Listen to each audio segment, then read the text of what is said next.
Assalamu alaikum wa rahmatullahi ta'ala wa barakatuh, mes frères et sœurs. Nous nous retrouvons pour la suite des fondements du droit musulman, Ilm Usul al-Fiqh, de Abdel Wahhab Khalaf, rahimahullah, avec donc la quatrième source, al-Qiyas, le raisonnement analogique. Le deuxième point, sa force probante. La majorité des ulama reconnaissent le Qiyas comme la quatrième source du droit musulman.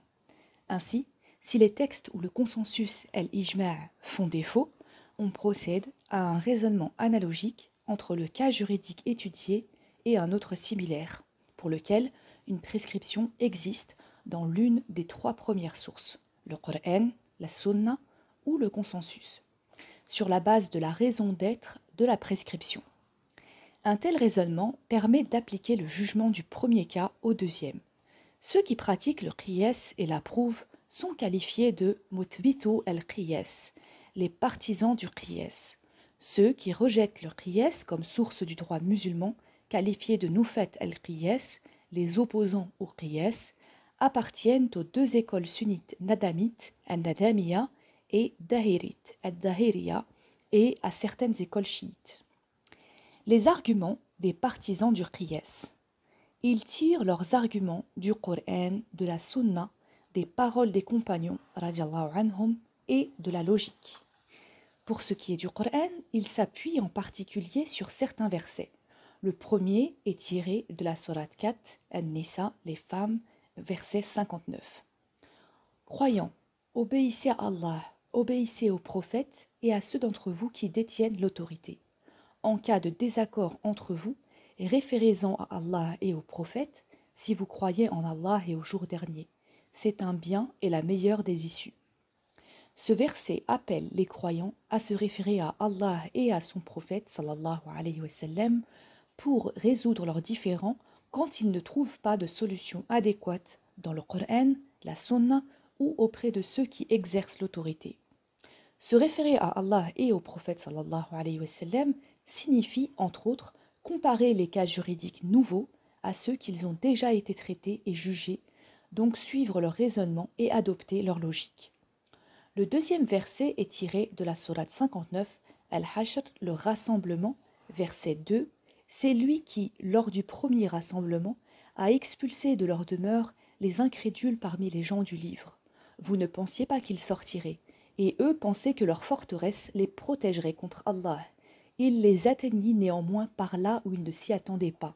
Il jeta l'effroi en leur cœur, si bien qu'ils démolirent leurs maisons de leurs propres mains, et avec le concours des croyants. Tirez-en une leçon, ô vous qui êtes doués de clairvoyance. Après avoir raconté le récit des Bani al-Nadir, qui ne s'attendaient point au châtiment d'Allah, le Coran rappelle aux croyants qu'ils sont des humains, tout comme ceux dont parle le récit, et qu'ils risquent le même châtiment s'ils commettent le même péché d'orgueil. Ils doivent réfléchir et en tirer les conséquences. Ce verset montre que la justice divine veut que les bienfaits prodigués par Allah, tout comme ses châtiments, soient le résultat de la conduite humaine. Donc, tout effet est précédé d'une cause. Ainsi, le raisonnement analogique consiste-t-il à tenir compte des causes pour produire ou éviter leurs effets. L'expression dans la même sourate, au verset 2, donc tirez-en une leçon, ô vous qui êtes doués de clairvoyance, se répète souvent dans le texte coranique sous différentes formes, comme dans la sourate 3, Al-Imran, verset 13, voilà bien une leçon à méditer. Ou encore dans la sourate 12, verset 111, dans les récits, il y a en vérité un enseignement. Que l'on comprenne ces exhortations comme un appel à la réflexion à propos des récits coraniques ou comme invitation à la méditation, elles signifient dans les deux cas que les êtres humains vivent souvent des expériences similaires, les mêmes causes produisant les mêmes effets. Prenons par exemple un directeur qui expulse l'un de ses employés parce qu'il a touché un pot de vin, en disant aux autres « tirez une leçon de ce renvoi ». Ne veut-il pas les mettre en garde contre la corruption en les menaçant de recevoir la même punition que cet employé?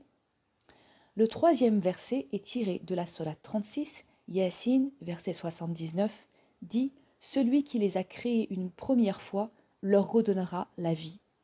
Allah, le sublime, emploie ici une analogie pour montrer aux mécréants qu'il est tout à fait capable de ressusciter les hommes pour les juger.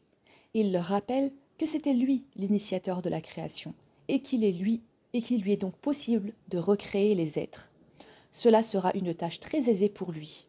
En établissant un parallèle entre la première création et la résurrection, Allah instaure le raisonnement analogique comme procédé intellectuel d'élaboration de lois. Ces versets, qui confirment la force probante du qiyas, s'accordent avec les versets prescriptifs qui mentionnent à la fois la prescription et la raison d'être de celle-ci. Par exemple, le verset qui statue sur les monstrues, dans la sourate 2, verset 222, répond « C'est une impureté.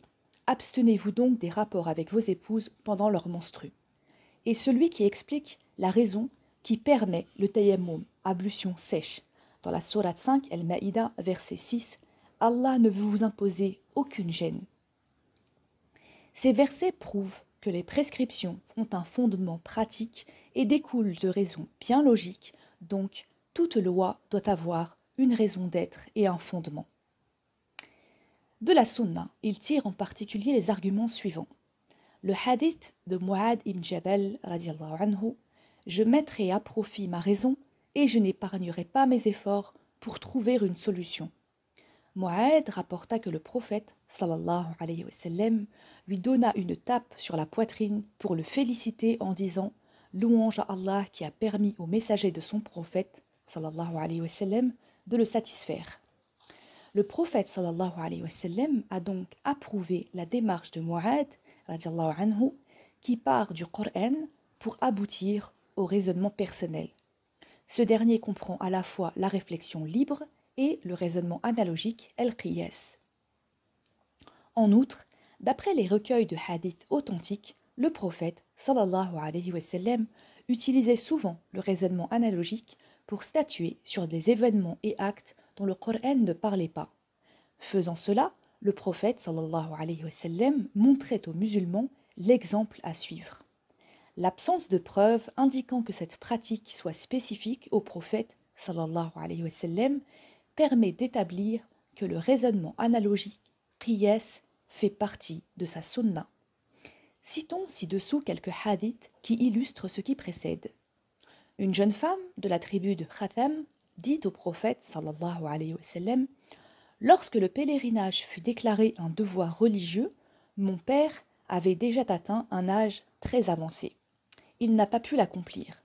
Puis-je le faire à sa place ?» Le prophète, sallallahu alayhi wa sallam, lui répondit « Si ton père avait contracté des dettes, les aurais-tu payées pour lui ?» Elle dit « Oui. » Il rétorqua « La dette qu'il a envers Allah mérite davantage d'être payée. » Omar, radiallahu anhu, demanda au prophète, sallallahu alayhi wa sallam, « Celui qui jeûne et qui embrasse sa femme, sans que ce baiser engendre de désir, a-t-il rompu son jeûne ?»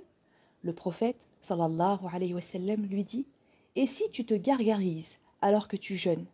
Il répondit « Je n'y verrai aucun mal. » Le prophète, sallallahu alayhi wa sallam, lui dit alors « Il te suffit de faire la comparaison. » Un homme de la tribu de Fazara renia être le père du bébé noir que sa femme enfanta. Le prophète, sallallahu alayhi wa sallam, lui demanda « Possèdes-tu des chameaux ?» Il répondit par l'affirmative. « De quelle couleur sont-ils ? Roux. Y a-t-il des chameaux bruns parmi eux ? Oui. À quoi est-ce dû ? Cela est peut-être héréditaire. Et peut-être que la couleur de peau de ton fils est aussi héréditaire, conclut le prophète sallallahu alayhi wa sallam.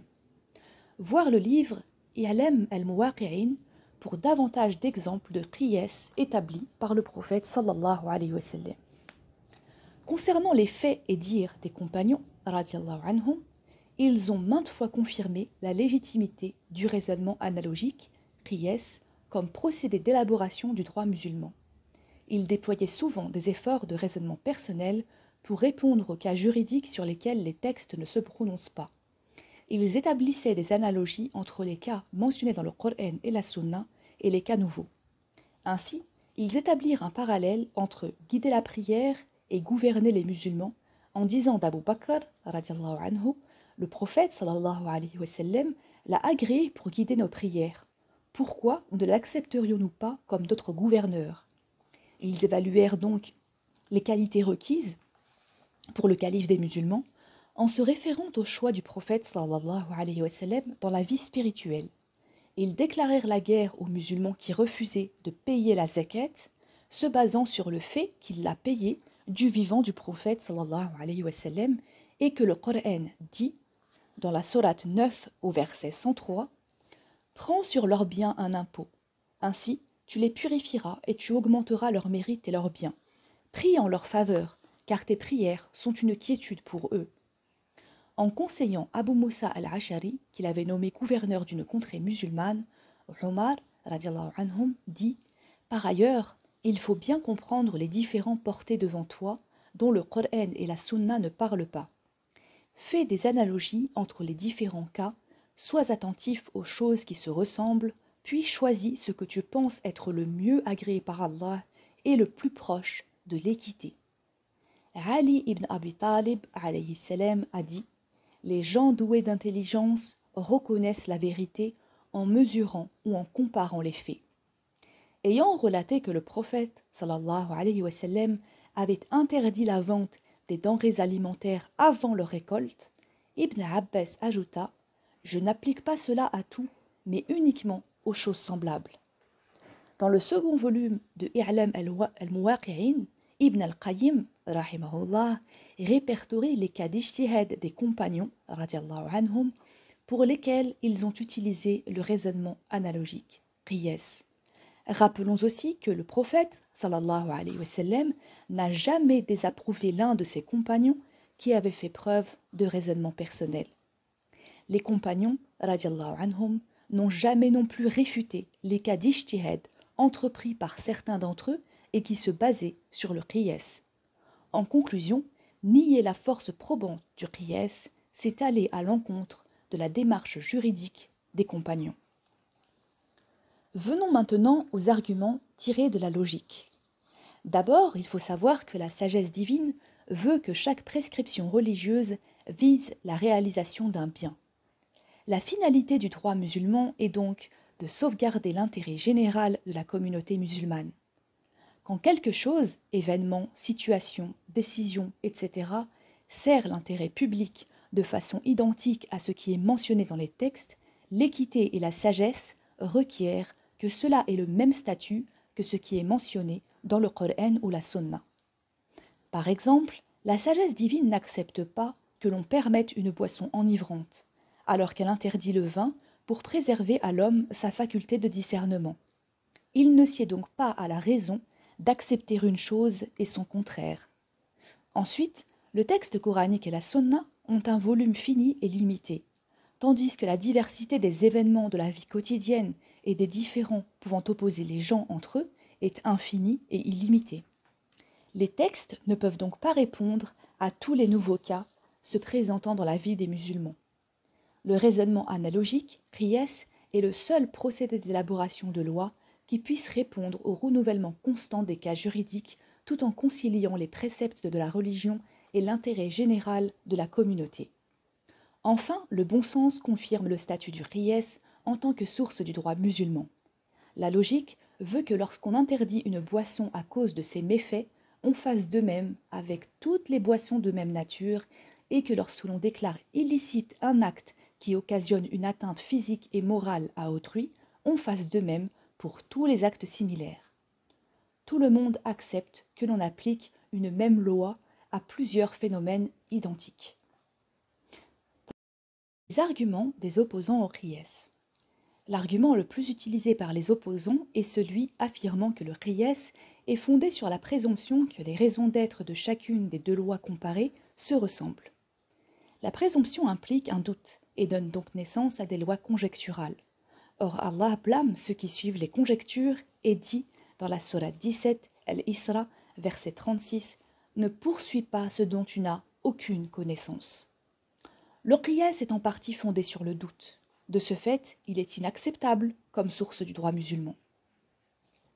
Cet argument ne tient pas parce qu'ici, Allah met en garde ceux qui suivent les conjectures en matière de croyance.